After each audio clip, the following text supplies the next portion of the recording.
BPL এর এবারের আসরে প্রথম ৩ ম্যাচের একটিতেও জয়ের দেখা পায়নি ঢাকা ক্যাপিটালস। শাকিব খানের দল আজ মাঠে নেমেছে নিজেদের চতুর্থ ম্যাচে। আজকের ম্যাচে ঢাকার প্রতিপক্ষ রংপুর রাইডার্স। টসে জিতে ঢাকাকে আগে ব্যাটিংয়ে পাঠিয়েছে রংপুর। এদিকে ঢাকার হয়ে এবারের আসরে আজই প্রথম একাদশে জায়গা পেয়েছেন সাব্বির রহমান। ঢাকার একাদশে আজ যোগ হয়েছে ইংলিশ ওপেনার জেসন রয়। আজ সকালে সিলেটে পৌঁছে দুপুরেই দলের জার্সিতে মাঠে নেমেছেন তিনি। সিলেট পর্বের খেলায় আজ রংপুরের টানা দ্বিতীয় ম্যাচ।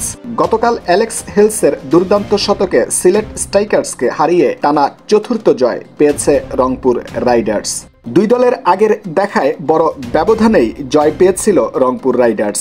ঢাকার জন্য আজ প্রতিশোধের মঞ্চ এই ম্যাচ।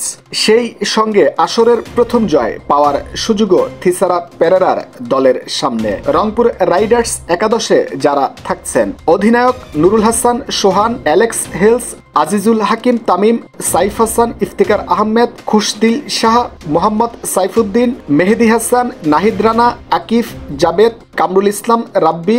ঢাকা ক্যাপিটালসের আজকের একাদশে যারা থাকছেন, অধিনায়ক থিসারা পেরেরা, লিটন দাস, জেসন রয়, তানজিদ হাসান তামিম, হাবিবুর রহমান সোহান, সাব্বির রহমান, আলাউদ্দিন বাবু, মোসাদ্দেক হোসেন, মুস্তাফিজুর রহমান, মুকিদুল ইসলাম মুগ্ধ, আমির হামজা।